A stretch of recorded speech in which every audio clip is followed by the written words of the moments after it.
Hello बच्चों, स्वागत है आप सभी का आपके अपने YouTube channel science and fun पे, जहां हम टीचर्स आपको दिल और दिमाग दोनों से पढ़ाते हैं।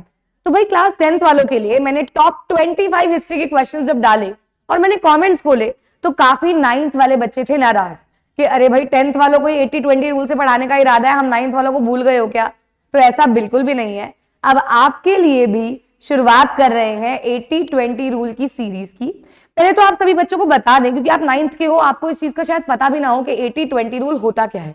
देखो भाई, 80-20 रूल का मतलब होता है 20% सिर्फ सिलेबस को अच्छे से करके 80% तक मार्क्स लेके आना।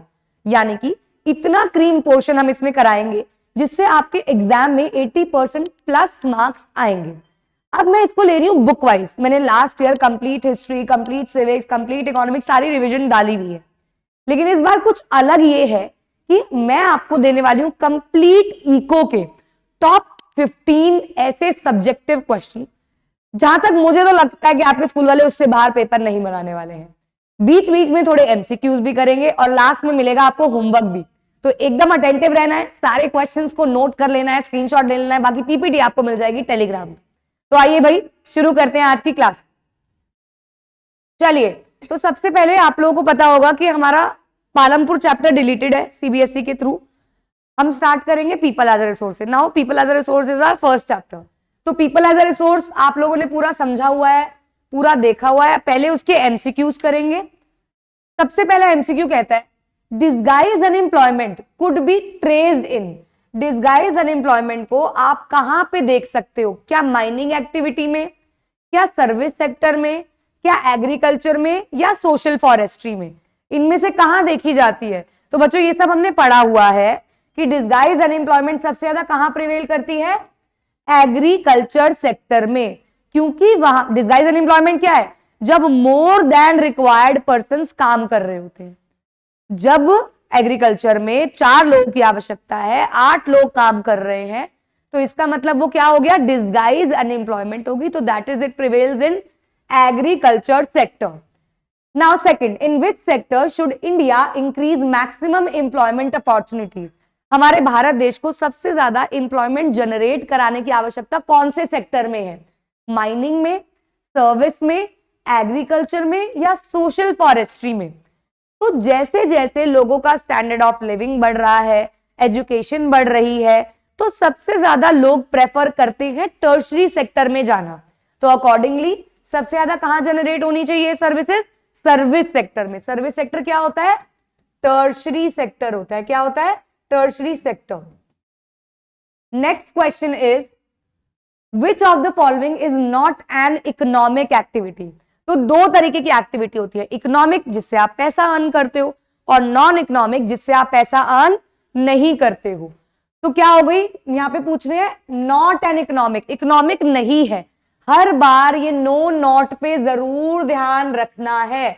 नॉट एन इकोनॉमिक एक्टिविटी, तो बैंकिंग से भी पैसा आ रहा है, टीचिंग से भी पैसा बहुत आ रहा है, डेयरी फार्मिंग से भी आ रहा है, दूध निकाल के बेच रहे हो, लेकिन फार्मिंग जो आप अपने कंजम्पशन के लिए करोगे वहां से पैसा नहीं आएगा। तो इसीलिए farming for self consumption is not an economic activity. Next is why are rural women employed in low paid jobs?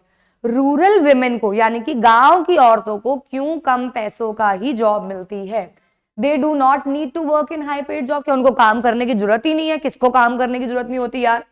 They lack in education और द नेसेसरी स्किल। उनके पास एजुकेशन नहीं है, उनके पास स्किल्स नहीं है। They are not allowed by their families to do high paid jobs. क्या उनका परिवार उनको अलाउ नहीं करता है?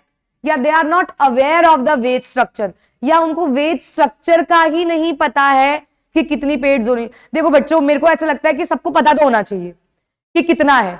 तो यहां पे सबसे ज्यादा रूरल एरियाज में लैक करते हैं वो किसमें? एजुकेशन में और नेसेसरी स्किल। नेसेसरी स्किल मतलब किसी भी काम को करने के लिए जो स्किल की आवश्यकता होती है वो नहीं होती। Unskilled work therefore they do, and that's why they work in low paid jobs. Last I think MCQ है ये इस चैप्टर का। The 2 determinants of earnings by an individual in the market are. Market में काम करने के 2 determinants क्या है? कि बंदे की हेल्थ अच्छी होनी चाहिए और पढ़ाई होनी चाहिए, बंदे की पढ़ाई अच्छी होनी चाहिए और स्किल्स होने चाहिए, बंदे के पास अच्छी एज होनी चाहिए और एजुकेशन होनी चाहिए, स्किल और एज। अब देखो आप ना कंफ्यूज हो रहे होगे ए और बी ऑप्शन में, तो आप बोलोगे भैया जी 50-50 कर दिया जाए, तो 50-50 तो पेपर में नहीं करा जाएगा, और यहीं पे एमसीक्यू में बच्चों के गलतियां होती हैं। अब अगर आप देखो, मैंने आपको हमेशा एक बात बताई है, आपके पीपल अदर रिसोर्स चैप्टर पे ही चले जाओ, दो हेड्स हैं, हेल्थ और एजुकेशन, क्योंकि स्किल को किसका पार्ट मानते हैं, एजुकेशन का पार्ट मानते हैं। तो दो डिटर्मिनेंट्स क्या हो गए, हेल्थ और एजुकेशन। अगर बंदा हेल्दी होगा तो मार्केट में काम करेगा, अगर बंदा स्किल्ड सॉरी एजुकेटेड, स्किल तो उसका पार्ट हो गया, होगा तो उसको काम अच्छा मिलेगा। तो आंसर क्या हो गया, A part, health and education. Clear है? अब चले आगे। अब कुछ हम इसके ना सब्जेक्टिव क्वेश्चंस करेंगे। फिर से मैं याद दिला दूं, ये subjective question people as a resource के सारे सब्जेक्टिव क्वेश्चंस नहीं है, वो तो आपको हर जगह मिल जाएंगे, वन शॉट डले हुए हैं, वैसे रिवीजन सेशंस डले हुए हैं। ये जो पर्टिकुलर सेशन में आप पूरे इकोनॉमिक्स के सब्जेक्टिव्स देखोगे, ये पीपल एज अ रिसोर्स के क्रीम सब्जेक्टिव्स हैं। आगे आप पॉवर्टी के क्रीम सब्जेक्टिव्स, मतलब जो टॉप सब्जेक्टिव मुझे लगे कि ज्यादा प्रिवेलेंट है एग्जाम में आने के, वो सब्जेक्टिव्स हैं इसके अंदर। तो भाई मार्केट और नॉन मार्केट एक्टिविटी क्या होती है, देखो ये तो बचपन से आप देखते चले आ रहे हो कि मिड टर्म में आए हुए चैप्टर्स की फाइनल में आने में वैल्यू कम हो जाती है। तो कहीं ना कहीं पीपल एज अ रिसोर्स से कोशिश है, उम्मीद है कि 2 से 3 नंबर के सेक्शन में ही क्वेश्चन आएगा, 5 मार्कर में नहीं आएगा। तो छोटे छोटे क्वेश्चन ज्यादा उठाते हैं इसमें। मार्केट और नॉन मार्केट, मार्केट एक्टिविटी वो एक्टिविटी जिसको आप मार्केट में सेल करने के लिए कर रहे हो। फॉर एग्जाम्पल अभी मैं आपको पढ़ा रही हूं, मुझे उसके बदले फीस मिल रही है, पैसा मिल रहा है, that is a market activity. अब मैं घर जाऊंगी, घर जाके अपने घर में बच्चों को पढ़ाऊंगी, जो घर के ही बच्चे हैं, बाहर से आएंगे घर में पढ़ने तो वो तो पैसा देंगे, जो घर के ही बच्चे घर में पढ़ रहे हैं मुझसे, वो क्या हो गई, नॉन मार्केट एक्टिविटी हो गई। ये एक्टिविटी पैसों के लिए की जाती है, प्रॉफिट के लिए की जाती है, ये एक्टिविटी अपने लिए की जाती है। एग्जाम्पल, एक टीचर स्कूल में पढ़ा रही है, बच्चों इंस्टीट्यूट में पढ़ा रही है, यूट्यूब पे पढ़ा रही है, अब तो बहुत सारे हो गए। या एक आदमी बैंक में काम कर रहा है, वही कोई छोटे स्केल पे फार्मिंग कर रहा है अपने लिए, या टीचर अपना बच्चा पढ़ा रही है, डॉक्टर अपना बच्चे को ट्रीट कर रहा है बिना पैसे लिए, मतलब कोई ऐसा डॉक्टर हो या टीचर हो, तो वो भी हो गया। तो इसके एग्जाम्पल हो गए। नेक्स्ट आ गया, देखो इस चैप्टर के सबसे top question, role of education, role of health तो है ही है, तो रोल ऑफ एजुकेशन की बात कर लेते हैं। एजुकेशन इंसान की लाइफ में क्या रोल प्ले करती है। मुझे ऐसा लगता है इसमें हिंदी में निबंध लिखना आ जाए तो बहुत सारा लिख सकते हो, क्योंकि पढ़े लिखे और अनपढ़ों में क्या फर्क है वो तो शायद अब तक समझ में आ गया होगा 9th क्लास के बच्चों को। लेकिन हम अगर एसएसटी की भाषा में लिखे तो point, first rule is to write the answers in pointers, nobody will write in paragraph. Educated people earn more. Educated people earn more. अच्छा लिखना कैसे है, ये लिख लिया, अब हाईलाइट करेंगे।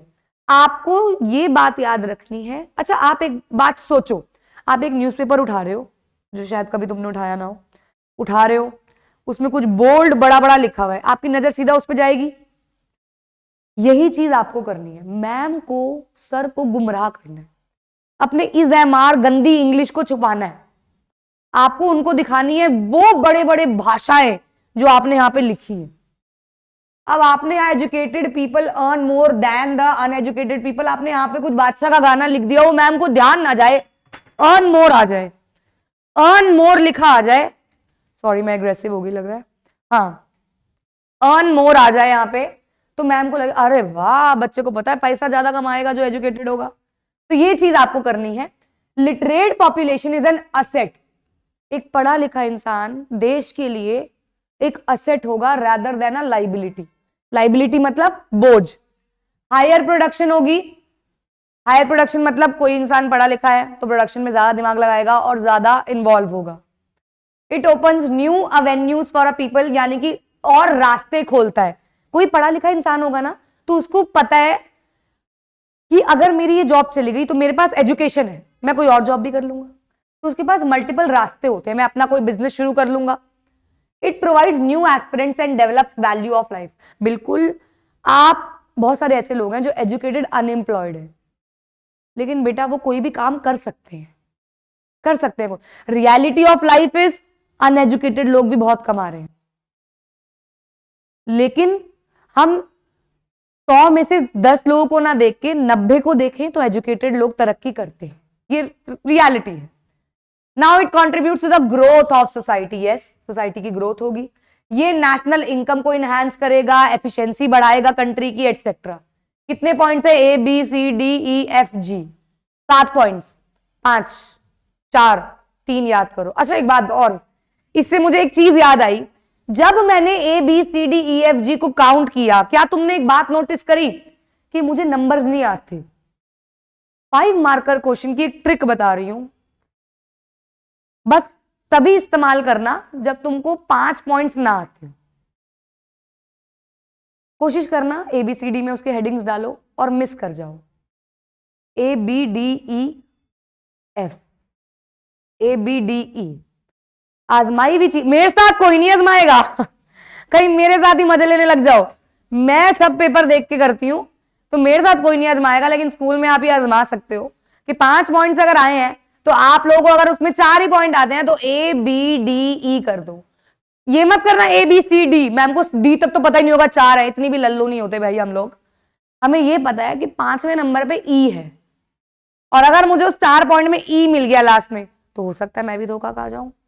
तो इसीलिए ए बी डी ई कर सकते हो आप, लेकिन तभी करना जब ना आता हो। जब 5 के 5 आते हो तो मजे मत लेना, नेगेटिव मार्किंग भी हो सकती है। चलो एक चीज आपने मुझसे आज नहीं सीखी है, आगे चलते हैं, बहुत कुछ सीखोगे। Describe the different types of unemployment. What is unemployment? When a person is working less than his or her capability is underemployment. And unemployment, when a person is willing to work but he or she is not getting work, is unemployment. Unemployment 3 तरीके की पढ़ी हमने, एक पढ़ी disguise unemployment, seasonal unemployment और educated unemployment। ये दोनों unemployment ज्यादातर prevail करती हैं रूरल एरियाज में और एजुकेटेड प्रिवेल करती है अर्बन एरिया में। तो disguise unemployment, this is the phenomena where too many workers are working in a specific job. एक खेत पे 4 लोग चाहिए, खेती होगी 100 किलो गेहूं की, 4 की जगह मस्ती करते हुए 10 लोग काम कर रहे हैं, एकदम एंजॉय करते हुए। खेती कितनी होगी? तब भी जगह ही उतनी है, 100 किलो गेहूं की। तो वो कोई प्रोडक्टिविटी में कुछ भी ऐड नहीं कर रहे हैं, सिर्फ और सिर्फ अंडर एम्प्लॉयड भी हो रहे हैं वो, क्योंकि कैपेबिलिटी कम हो जाएगी। और वो डिस्गाइज अनएम्प्लॉयमेंट भी, visibly persons are working but actually they are under employed, सारे के सारे। तो आप एग्जाम्पल के थ्रू भी कर सकते हो, बट आफ्टर राइटिंग दिस। कई बच्चे सिर्फ एग्जाम्पल लिख देते हैं एग्जाम में, उनको समझ नहीं आता कि भैया एग्जाम्पल लिखना है या नहीं लिखना है। तो एग्जाम्पल तो लिखना है, लेकिन पहले ये कि एक ऐसा फिनोमिना है जब बहुत सारे लोग काम कर रहे होते हैं स्पेसिफिक नंबर से भी ज्यादा। सीजनल, सीजन, एक सीजन काम एक सीजन आराम, एग्रीकल्चर इसका एग्जाम्पल है। अर्बन एरियाज में आइसक्रीम वाला इसका एग्जाम्पल है। अब आप कहोगे आइसक्रीम तो ठंड में भी मिलती है, बिल्कुल मिलती है, क्या उसी रेट से बिकती होगी? नहीं, हम तो अपने बच्चे को वॉफल खिलाने ले जाते हैं, हम गरम गरम खा ले भाई, ठंडी आइसक्रीम मत खा। तो बहुत सारी चीजों में परहेज किया जाता है। सीजनल में ब्लैंकेट्स क्या गर्मियों में भी बिक रहे हैं? नहीं, किसी की शादी है मिलनी पे देने हैं तो अलग बात है, वैसे तो नहीं बिक रहे, कोई नहीं खरीद रहा। एसी सर्दियों में लोग पैसा बचाने के लिए खरीदते हैं, लेकिन कम। तो कई चीजें सीजनल होती हैं, जिसका सबसे बड़ा एग्जाम्पल है एग्रीकल्चर, क्योंकि एग्रीकल्चर में राबी खारिफ चलता है, तो सीजन के अकॉर्डिंग ही काम चलता है। फिर आगे एजुकेटेड, एजुकेटेड क्या होती है? स्पेशली अर्बन एरियाज की है, याद रखना, रूरल एरियाज में डिस्गाइज और सीजनल, अर्बन एरियाज में एजुकेटेड। एजुकेटेड क्या करती है? इसमें लोग पढ़े लिखे होते हैं, उनके पास डिग्रियां होती हैं, लेकिन उनको काम नहीं मिल रहा होता है अपने लिए। मैम क्यों नहीं मिल रहा होता? क्योंकि वो मानते हैं कि हम बहुत पढ़े लिखे, हम ये वाला काम नहीं करेंगे, हम तो इससे बेहतर काम डिजर्व करते हैं। इस आड़ में वो अनएम्प्लॉयड ही रह जाते हैं। तो ये हो गया एजुकेटेड अनएम्प्लॉयमेंट। 5 इफेक्ट्स बताओ बेटा, ये इसका इंपॉर्टेंट क्वेश्चन भी है। 5 इफेक्ट्स ऑफ अनएम्प्लॉयमेंट बताइए ओवरऑल ग्रोथ ऑफ इकोनॉमी में, या फिर इसका अलग, इसी का और पार्ट मतलब आंसर यही है, how does unemployment affect the overall growth of economy. तो किसी भी तरीके से भाषा बदल सकती है। तो 5 इफेक्ट्स क्या है? It leads to wastage of man power. कोई भी अनएम्प्लॉयड होगा, लेकिन वो इंसान देश का खा रहा है, देश में रह रहा है, तो उसके लिए वो बोझ हो गया। तो मैन पावर क्या हो गई? यहाँ पे वेस्ट हो गई। Next is the people who are an asset become a liability. अगर एक इंसान काम कर रहा होता वो असेट होता, वो काम नहीं करेगा तो वो क्या बन गया? Liability automatically.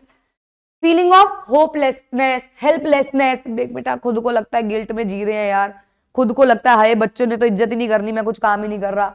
It increases economic overload, that is the dependence of unemployed on the working population. भार बढ़ता है, घर में एक जना कमा रहा है, उसके ऊपर बाकी सारे जनों का भार है ना, ऐसी देश में जो कमा रहे हैं उनके पास अनएम्प्लॉयड का भार है।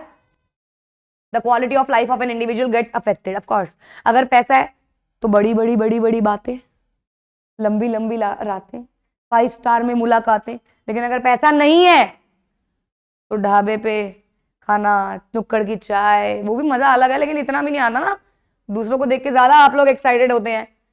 चलिए ये क्या हो गया, दोबारा आ गया है? हाँ ये दोबारा आ गया, सॉरी। तो ये थे पीपल एज अ रिसोर्स के क्वेश्चंस। आई होप समझ में आ गए होंगे सबको। इतने ही क्वेश्चंस इसके मोस्ट इंपॉर्टेंट बनते हैं। 1 सेकेंड। अच्छा 4 ही क्वेश्चन देखो सब्जेक्टिव आए हैं, मतलब इसके, है ना? 4 हो गए ना? मैंने तो नहीं नंबर गलत कर दिए। 1 2 3 4, हाँ अब टॉप 14 हो गए, मतलब 15 नहीं हुए। ठीक है, अब हम चलेंगे दूसरे चैप्टर की तरफ, that is poverty as a challenge. Poverty as a challenge में हमने पूरी की पूरी बात करी गरीबी के ऊपर, गरीब देश, गरीब कैसे बनता है, पॉवर्टी लाइन के बारे में बात करी हमने इसके अंदर बात करी। अच्छा एलिवेशन प्रोग्राम्स के बारे में बात करी हमने, पॉवर्टी एलिवेशन प्रोग्राम्स के बारे में। तो उसी से रिलेटेड कुछ क्वेश्चंस बनते हैं। चैप्टर पढ़ने में भी बड़ा आसान है, चैप्टर लर्न करने में भी आसान है ये वाला। Eco is very easy and scoring. एक राय दे रही हूं, इको से शुरुआत क्यों कर रही हूं आप लोगों के साथ में ये, क्योंकि eco, civics, geography, history 20 marks 20 marks 20 marks 20 marks. Eco में 3 चैप्टर, 3 चैप्टर से 20 नंबर पक्के होते हैं। स्मार्ट वर्क, हार्ड वर्क से ज्यादा स्मार्ट वर्क। 80 में से 20 पक्के करो, 80 में से 20 सबसे पहले पक्के करो पूरी इको करके। तो आ गया पॉवर्टी एज अ चैलेंज। आओ भाई चलते हैं आगे। सबसे पहले आ गया प्राइम मिनिस्टर रोजगार योजना कब स्टार्ट की गई थी। प्राइम मिनिस्टर रोजगार योजना कब स्टार्ट की गई थी? तो स्टार्ट की गई थी, सही है, 1993 में स्टार्ट की गई थी, PMRY। ठीक है जी। अगला, in Latin America the ratio of poverty. ये चैप्टर ना MCQ के मामले में बहुत पढ़ने वाला है। MCQ के मामले में आपको पढ़ना है, क्योंकि ग्लोबल पॉवर्टी ट्रेंड्स टॉपिक याद है आपको, जिसके अंदर ग्लोबली हमने कंट्री वाइज पढ़ा था। तो वो परसेंटेजेस थोड़ा 1 मार्कर में ना दिक्कत कर देती हैं, और वाकई जब ऑप्शंस आते हैं ना तो हम कंफ्यूज हो जाते हैं कि लिखना क्या है। आप ही नहीं, मैं भी, परसेंटेज वाले, ईयर वाले, इंक्रीज डिक्रीज वाले, वो हम कंफ्यूज हो जाते हैं। तो इसके लिए आपको NCERT एक बार रीड लगानी इज अ मस्ट। तो इसमें क्या आ जाएगा बच्चों, यहां पे लैटिन अमेरिका का रेशियो रहा था same, remain the same. Next is according to world bank development report 2000। अब देखो परसेंटेज कैसे याद रखोगे, मुश्किल है ना, लेकिन अगर एग्जाम में आ गया तो रह जाएगा, अगर एग्जाम में आ गया तो रह जाएगा 70.8। Next is about dash million people in India live in poverty. About dash million people in India live in poverty. ये NCERT का क्वेश्चन है, ये NCERT के बैक एक्सरसाइज का शायद क्वेश्चन है। 260 million, 260 million. A person is considered poor if his or her income level falls below a given maximum level necessary to fulfill basic needs, minimum level necessary to fulfill basic needs, A और B, none of the above। कितना टुच्चा question है ये। कह रहे हैं एक इंसान poor कब होगा, जब उसके मिनिमम लेवल से भी नीचे चले जाओगे। जो मिनिमम लेवल दिया हुआ है, बेसिक लेवल, उससे भी नीचे चले जाओगे तो पुअर कहलाएगा वो बंदा। सही कह रही हूं? कईयों की शक्ल देखे ऐसा लगता है मैं गलत तो नहीं कह रही यार, डाउटफुल थे यार तुम। चलो अब आते हैं इसके सब्जेक्टिव क्वेश्चंस पे। How is poverty line determined. Poverty line कैसे डिटरमाइन की जाती है? Basic necessities, basic needs, food, clothing, shelter, education, health, 2 और जुड़ गए। तो in India minimum level of food requirement, clothing, footwear, fuel, light, educational, medical requirement etcetera are determined for subsistence. Subsistence मतलब basically देखे जाती हैं बेसिक नीड्स, लेकिन उन बेसिक नीड्स में आप किस तरीके का आपका लाइफस्टाइल है, ये भी तो डिटरमाइन करते हैं कि आप कैसे, मतलब पॉवर्टी लाइन के कैसे हो आप। अगर आप अच्छा खा पी रहे हो, जी रहे हो, तो पॉवर्टी लाइन के ऊपर हो। अगर आपके पास ये सैनिटेशन की प्रॉब्लम है, क्लोथिंग भी नहीं है, तो आप नीचे हो पॉवर्टी लाइन के। These things are multiplied by their prices in rupees. तो क्या किया जाता है, जितना वो कमा रहे हैं, मतलब जितना उसकी कॉस्ट है, उससे मल्टीप्लाई किया जाता है इन चीजों को, इनकी वैल्यू को। ये पॉवर्टी लाइन निकालने का तरीका है कि कैसे डिटरमाइन की जाती है। बट आपको क्या लगता है, रियलिटी में ऐसे कर रहे हैं पॉवर्टी लाइन डिटरमाइन? पॉवर्टी को कम करने का हमारे इंडिया ने एक जरिया ढूंढा है कि पॉवर्टी को कम मत करो, पॉवर्टी लाइन को ही नीचे ड्रैग करते चले जाओ। Desired calorie requirements are seen, remember minimum calorie urban areas में minimum calories were 2100, rural areas में वर 2400।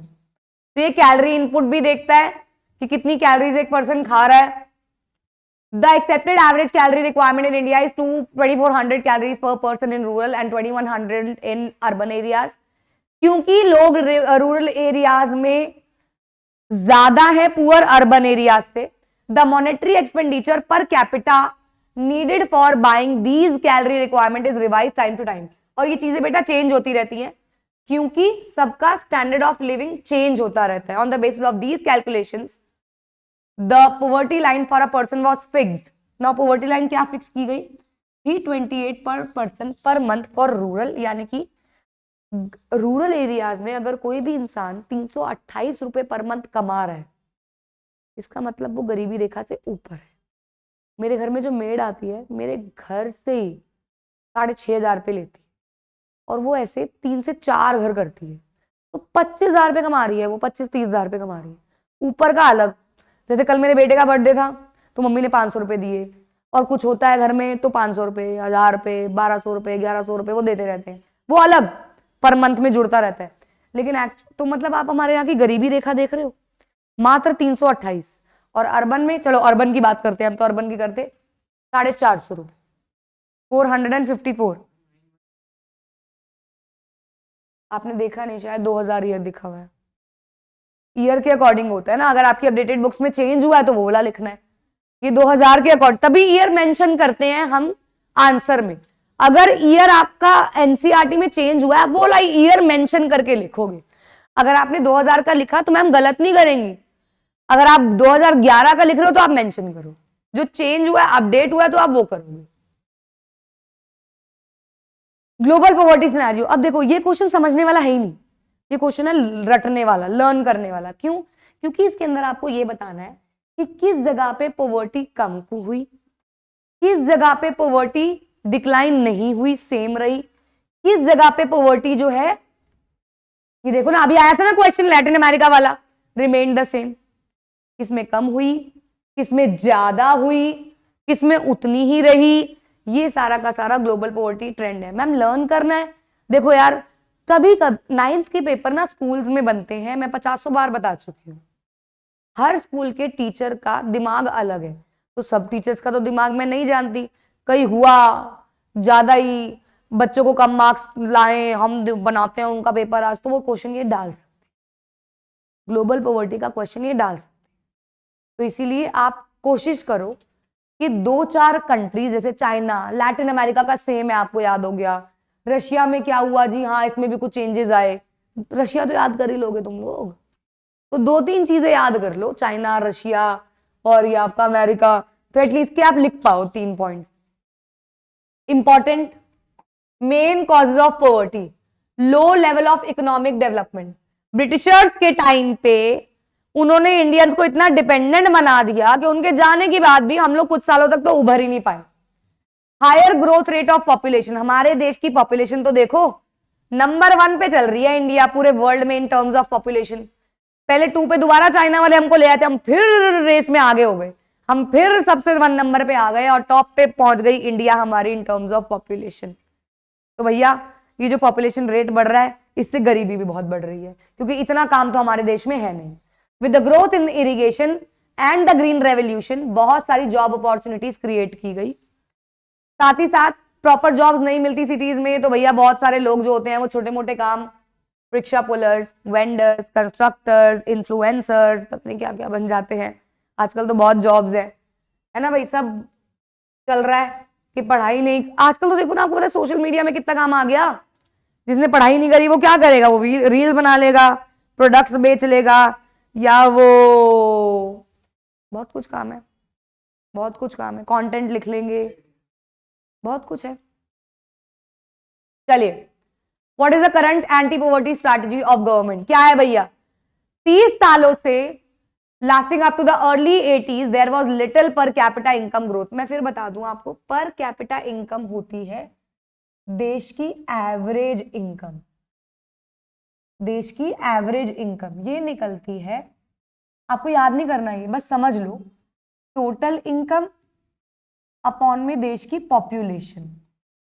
जैसे आप लोग मीन निकालते हो मैथ्स में, similar to that per capita income से ही देशों को कंपेयर किया जाता है कि कौन सा देश डेवलप्ड है, कौन सा अंडर डेवलप्ड है, कौन सा डेवलपिंग है। तो यही बात यहाँ पे लिखी गई है कि हमारे देश में पर कैपिटा इनकम कम थी और पॉवर्टी भी इतनी कम नहीं हो रही थी। इसीलिए हमारे देश में किसकी जरूरत थी? कुछ एंटी पॉवर्टी मेजर्स की जरूरत थी, यानी कि कुछ ऐसी स्कीम्स लाई जाए जिससे हमारी इकोनॉमी जो है वो ग्रो करे। तो हायर ग्रोथ रेट देखने के लिए बहुत पहली बात तो टारगेटेड एंटी पॉवर्टी मेजर्स लेके आए गए, और एक और अप्रोच थी, याद है? दो अप्रोचेस थी, एक टारगेटेड एंटी पॉवर्टी और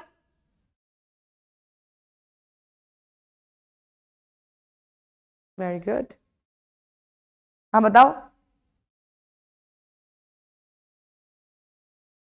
इकोनॉमी की ग्रोथ करना, वो तो हो गया ना, इकोनॉमी की ग्रोथ करना और टारगेटेड एंटी पॉवर्टी मेजर्स लेके आना।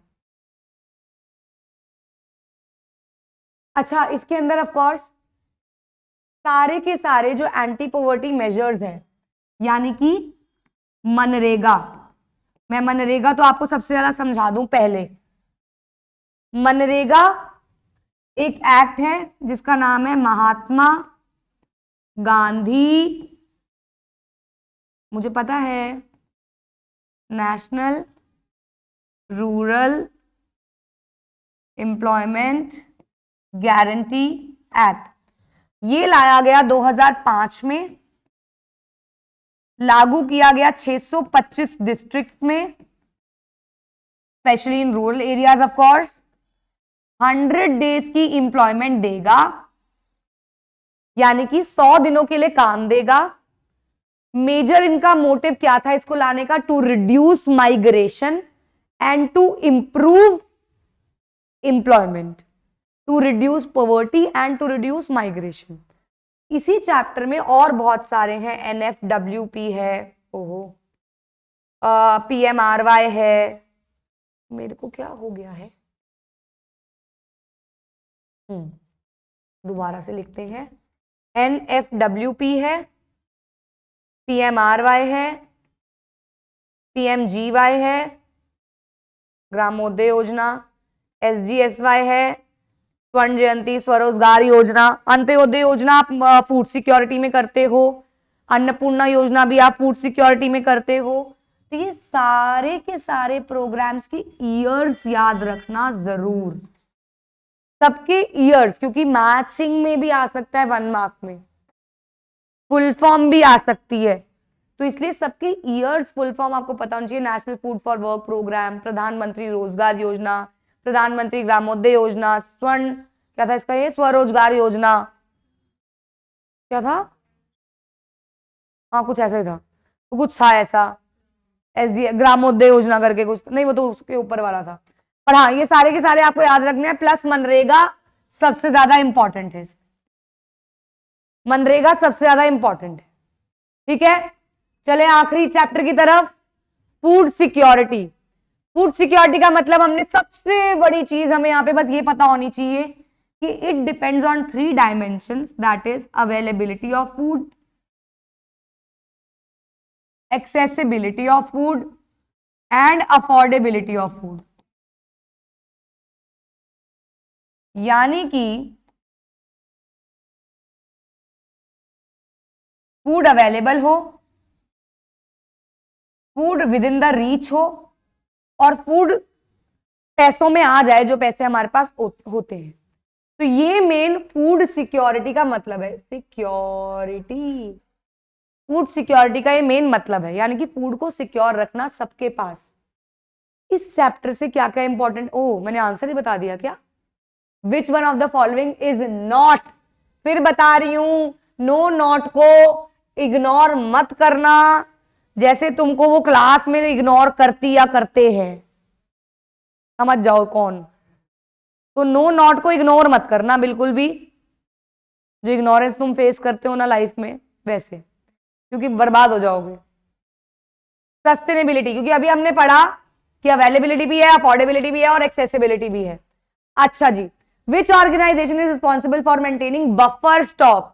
अभी आप ना इसके बाद, अगर आपने चैप्टर नहीं पढ़ा है तो बहुत बड़ी गलती है, लेकिन अगर आपने नहीं पढ़ा है तो पीडीएफ सिस्टम आगे मैं कराऊंगी, उसी से क्वेश्चन है ये कि कौन सी ऑर्गेनाइजेशन इसको प्रिजर्व करती है। तो food corporation of India stock को प्रिजर्व करके रखती है आगे भेजने के लिए। Which scheme provides food grains as subsidized rate? Subsidized rate मतलब discounted rate to the economy, weaker section of society. Midday meal, Antyodaya Anna Yojana, national food security mission, integrated child development services. No, Antyodaya Anna Yojana का काम है सबको अन्न प्रोवाइड किया जाए बहुत ही कम दामों में। ठीक है जी, बहुत ही कम दामों में, ये इसका मेन मोटिव होता है। तो which state in India first launch the Antyodaya Anna Yojana for providing food security to the poorest of the poor? Who remembers this? देखो क्या कह रहे हैं, अंत्योदय अन्न योजना कह रहे हैं ना भाई। प्लीज इको को याद कर लो, अभी तक नहीं करी है, इको को याद कर लो प्लीज प्लीज। 20 नंबर पक्के कर लो please. Which of the following is not a method to increase agricultural production? Crop rotation, organic farming, genetically modified crops, minimising the use of fertilisers. कौन सा मेथड नहीं है एग्रीकल्चर प्रोडक्शन को बढ़ाने का? प्रोडक्शन को बढ़ाने का, फर्टिलाइजर्स का यूज कम करेंगे तो प्रोडक्शन इंक्रीज करने का नहीं है। क्रॉप रोटेशन से होती है प्रोडक्शन इंक्रीज करनी, जेनेटिकली मॉडिफाइड से होती है क्या?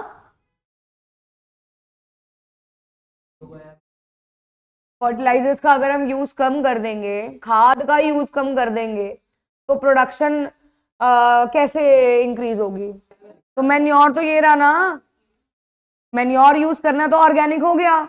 विच of the following is not a method to increase agriculture production? Agriculture production बढ़ानी है हमको, किससे नहीं बढ़ेगी? क्रॉप रोटेशन से बढ़ेगी, जेनेटिकली मॉडिफाइड क्रॉप से बढ़ेगी, ऑर्गेनिक फार्मिंग से प्रोडक्शन। और अगर हम फर्टिलाइजर यूज करना कम कर देंगे तो प्रोडक्शन नहीं बढ़ेगी। तो फर्टिलाइजर, यार ऑर्गेनिक से प्रोडक्शन तो हो रही है, तो बढ़ तो फिर बी और डी दोनों हो गए। फिर I think it would be D. हाँ, यहां पे तो आप फर्टिलाइजर ही मना कर रहे हो कि फर्टिलाइजर कम कर दो तो प्रोडक्शन तो कम होएगी उल्टा, तो डी। तो मैन्योर तो है, प्रोडक्शन तो मेंटेन हो रही है एग्जैक्टली। चलिए अब चलते हैं इसके सब्जेक्टिव क्वेश्चंस पे। What are the dimensions of food security? Important of this chapter, 3 marker में आ सकता है। तो भैया अवेलेबिलिटी, यानी कि पूरी कंट्री में जो फूड है वो अवेलेबल रहे, चाहे कैसे भी, चाहे आप इंपोर्ट कराओ, चाहे आप कुछ भी करो, लेकिन फूड अवेलेबल रहे। एक्सेसिबिलिटी, यानी कि हर एक इंसान के पास खाना पहुंच पाए, खाना वो इंसान ले पाए। अफोर्डेबिलिटी, यानी कि हर इंसान के पास इतना पैसा हो कि वो न्यूट्रिशियस फूड खरीद पाए। Why do we need food security? हमें क्यों चाहिए फूड सिक्योरिटी भैया? तो poorest section of the society might be food insecure most of the time.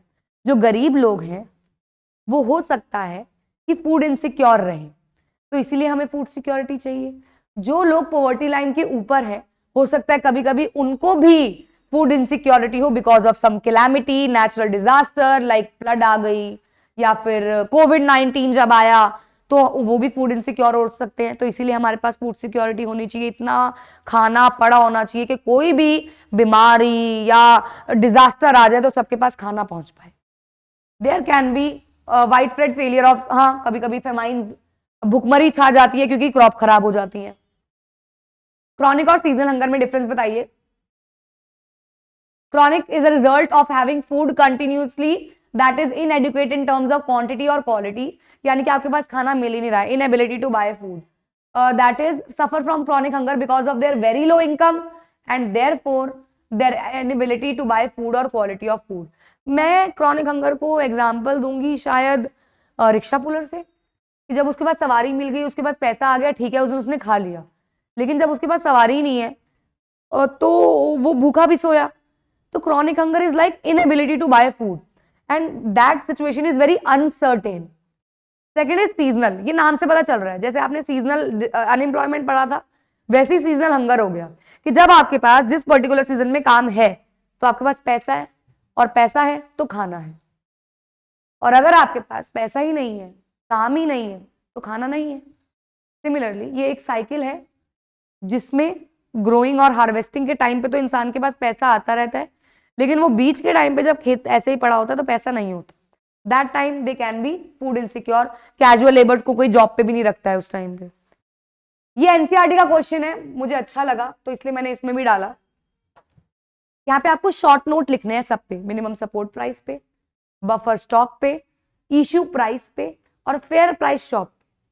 तो इसमें सबसे पहले ना मैं आपको ये बता दूं कि पीडीएस सिस्टम क्या होता है, उससे ना आपको सारी बातें क्लियर हो जाएंगी, फिर हम इसको कैसे पढ़, लास्ट टाइम समझा रही हूं मैं ये कि पीडीएस सिस्टम आखिर होता क्या है।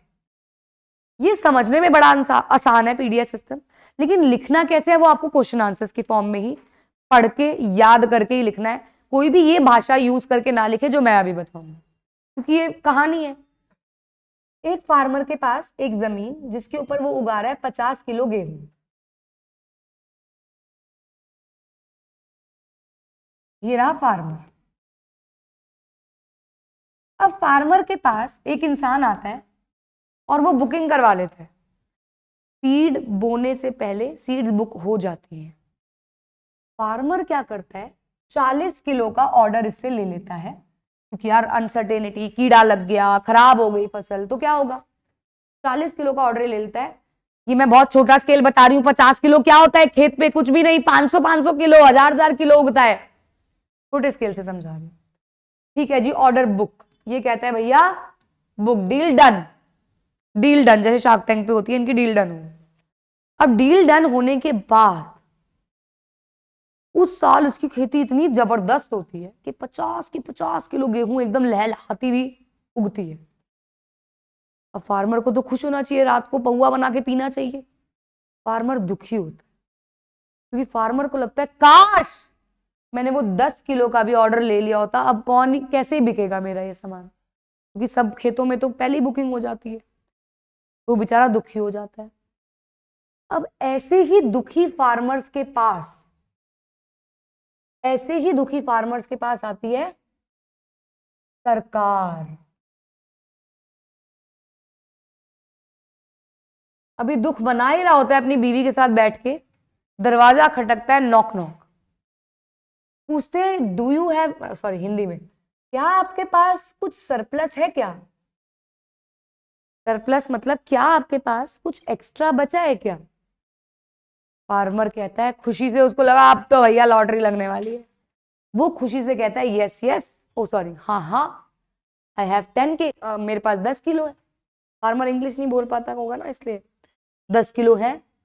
कहते हैं वो कि ये 10 किलो मुझे दे दो मिनिमम सपोर्ट प्राइस पे।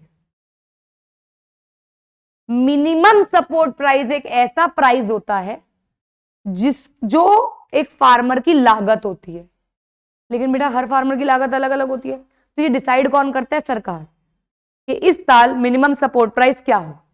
आपने सुना होगा फार्मर्स के दंगे चल रहे हैं, वो इसी की वजह से चल रहे हैं कि एमएसपी कम दे रहे हो, तो सरकार डिसाइड करती तो MSP पे ये 10 किलो बेच देता है। बेटा उसको तो वेस्ट हो रहा था ना, अभी उसको इतना मिल जाए कि कम से कम उसकी लागत तो निकल जाए। नो प्रॉफिट, मेरे पास एक सामान पड़े हैं, मेरे बिक गए, लेकिन 10 शो पीस ऐसे ही रह गए, उसमें लागत मेरी 500 रुपये आई है, मैं उसको 500 में ही निकाल दूंगी, मुझे लॉस तो ना हो। अभी तो सेल लगती है दुकानों पे, देखा होगा भाई। दिवाली पे क्या हुआ, हमारे घर पे एक वो आया हैम्पर, किसने दिवाली पे देते नहीं हैम्पर्स, भाई उसे खोला, हर चीज एक्सपायरी। अब मैं किसको दोषी दूं, जो दे के गया है? नहीं, वो भी तो बेचारा बना बनाया ले रहा है। दुकान वाले करते हैं, एक्सपायर्ड चीजों को हैम्पर बना देते हैं। आप डेट चेक कैसे करोगे उसके अंदर, वो तो एक्सपायर हो गई चीज। यहां पे भी उसके लिए वेस्ट हो जाता, वेस्ट होने से अच्छा बेच दो। मिनिमम सपोर्ट प्राइस पे बेच दिया। अब पीछे आपने क्या पढ़ा था, फूड कॉर्पोरेशन ऑफ इंडिया का काम शुरू होता है। फूड कॉर्पोरेशन ऑफ इंडिया वो सारे सामान को बफर स्टॉक में अपने पास रखती है। बफर स्टॉक मतलब गोडाउन्स में प्रॉपर कंडीशंस के साथ उसको अपने पास रखती है। कौन रखती है? Food corporation of India. कहां रखती है? बफर स्टॉक पे। अब ये बफर स्टॉक जाता है राशन की दुकानों पे। ये राशन की दुकानें वो नहीं है जहां पे लालू अंकल बैठे होते हैं पेट लेके, किराने की दुकान नहीं। ये राशन की दुकानें वो है जहां राशन कार्ड दिखा के राशन मिलता है, जैसे कि गेहूं, नॉट आटा, गेहूं, चावल। पहले केरोसिन भी होता था, अब वो नहीं मिलता क्योंकि पहले लोग चूल्हा इस्तेमाल करते थे। चीनी, तो 2-3 बेसिक चीजें बड़े सस्ते सस्ते दामों पे मिलती है, उस दुकानों पे जाता है। अब उस दुकान को बोलते हैं फेयर प्राइस शॉप। राशन की दुकान को बोलते हैं फेयर प्राइस शॉप। अब उस फेयर प्राइस शॉप पे जिस अमाउंट में वो लोगों को मिल रहा है, जैसे 2 रुपए किलो गेहूं, 6 रुपए किलो चावल, जो भी 20 रुपए किलो तक होते हैं यार, जो भी मिल रहा है उसे बोलते हैं इशू प्राइस। उसे बोलते हैं इशू प्राइस। तो ये सारी टर्म्स इस कहानी से समझ में आई। ये सारी टर्म्स यही हैं, बाकी इसका डिस्क्रिप्शन। ये एक ऐसा प्राइस जिसपे सरकार क्रॉप्स को खरीदती है फार्मर से। ये food grain mainly wheat, rice को जिसको प्रिजर्व करके रखा जाता है, वो सारा हो गया। ये हो गया आपका इशू प्राइस, जिस प्राइस पे लोगों को सामान मिलता है। और ये हो गया वो दुकानें जहां पे व्हीट, राइस, केरोसिन, शुगर बहुत कम दामों पे अवेलेबल होती हैं। क्लियर? अब बात करते हैं पीडीएस सिस्टम की, जो मैंने आपको अभी कहानी के रूप में समझाया। पीडीएस सिस्टम जब फूड प्रोड्यूस प्रोक्योर किया गया, किसके द्वारा? फूड कॉर्पोरेशन ऑफ इंडिया के द्वारा रेगुलेटेड राशन शॉप पे भेज दिया गया। किसके लिए? लोगों के लिए। इसलिए इसको क्या कहा गया? Public distribution system, PDS. हम लोग पीडीएस सिस्टम लिखते हैं, पीडीएस में एस ही सिस्टम होता है। राशन शॉप्स को मोस्टली लोकेलिटीज, विलेजेस, सिटीज, थोड़े लो एरियाज में रखा जाता है। राशन शॉप्स को फेयर प्राइस शॉप्स भी कहा जाता है, जहां पे स्टॉक को बेचा जाता है। आइटम्स कम दामों पे लोगों को, मार्केट प्राइस से कम दामों पे बेची जाती है। कोई भी family with a ration card can buy a amount. अच्छा मैम कितना मिलता होगा? राशन कार्ड पे जितने नाम परिवार के लोगों के, उनके अकॉर्डिंग खाना। 7 नाम है तो 7 लोगों के बराबर, 5 नाम है तो 5 लोगों के बराबर, 2 है तो 2 लोगों के बराबर, उसके अकॉर्डिंग पैसे खाना मिलता है। तो पहले अब राशन कार्ड बहुत कम होते हैं लोगों के पास, लेकिन गरीबों के पास होते हैं। हमारे पास भी पहले था, तो हम ना अपने पड़ोस की आंटी की मेड को दिलवाते थे उससे। हम लोग तो 7 लोग थे परिवार में, वो लोग 3 लोग थे, तब भी वो राशन लेते थे। बेटा बहुत घपले होते हैं, किताबों में लिखा नहीं होता, ये राशन की दुकानों पे बहुत घपले होते हैं। ये लोग गरीबों को देते नहीं है, ये लोग बेच देते हैं मार्केट में, होल्ड करके रखते हैं, हायर प्राइस में मिल जाते हैं ना। हमारे वहां तो एक था, वो तो रेगुलेटेड टाइम पे खोलता ही नहीं था शॉप, गरीबों से अंगूठा लगवा लेता था, 10 किलो पे देता था 4 किलो, साथ में ही मन देता, भंडारे में बेच देता था। अगर लोगों को बेच रहा है 5 पे, उसको बेच देता 7 रुपए पर केजी पे। और भंडारे वालों को भी फायदा है, मार्केट में तो 20 रुपए किलो चावल है, यहाँ उनको 7 रुपए मिल रहा है, वो भी खरीद लेते थे। तो बहुत घपले होते हैं इसमें। कुछ important features of PDS. Most effective एक तरीका है, इसने हंगर और फेमाइन को बचाने में बहुत मदद की है, स्पेशली रूरल एरियाज में। प्राइजेस भी रिवाइज होते रहते हैं according to income level of people. Minimum support price भी फार्मर्स की सिक्योरिटी के लिए गवर्नमेंट ही डिसाइड करती है, ऑल्दो वो खुश नहीं है, इस बार हम देख रहे हैं रियलिटी में। तो ये था आपका फूड सिक्योरिटी चैप्टर। अब कुछ 3 से 4 एमसीक्यू हैं जो आपको एज अ होमवर्क में अभी करने हैं। इसके आंसर्स मैं नहीं बताऊंगी। सबसे पहला, कौन सा एज ग्रुप है चिल्ड्रन का जो सर्व शिक्षा अभियान को प्रमोट करने में करता है? आपको बच्चों पीपीटी मिलेगी, उसमें आंसर टिक होंगे क्रॉस चेकिंग के लिए, लेकिन अभी आपके होमवर्क क्वेश्चन है, टाइम स्टैम्प डाल के कमेंट्स में लिख दीजिए क्या आंसर होगा इसका। Next, number of poors in China has come down for this million in this to this million. ये भी पॉवर्टी का है, ग्लोबल पॉवर्टी ट्रेंड्स का है, याद करना मुश्किल है। तुम लोग गूगल खोलोगे, चैट जीपीटी खोलोगे, I know. What does food security imply? Food security का मतलब क्या होता है?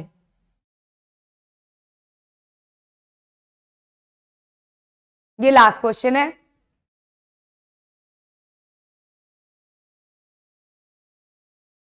इसी के साथ हमारा आज का ये पूरा lecture that is complete economics according to 80-20 rule is over. जो भी डाउट आया कमेंट्स में लिख सकते हैं। सारे के सारे एमसीक्यू के टाइम के साथ आंसर आने चाहिए। नेक्स्ट आपको पहले देखो मिलेंगी तो सारी बुक्स 80-20 रूल के अकॉर्डिंग, लेकिन पहले आपको कौन सी चाहिए वो भी आपको बतानी होगी। और भाई दोस्तों के साथ शेयर कर देना, उनका भी भला होना चाहिए भैया, उनको भी ऐसे बढ़िया बढ़िया क्वेश्चंस मिलने चाहिए। पीपीटी मिल जाएगी टेलीग्राम चैनल पे, लिंक डिस्क्रिप्शन में है। पढ़ते रहिए, बहुत बहुत शुक्रिया।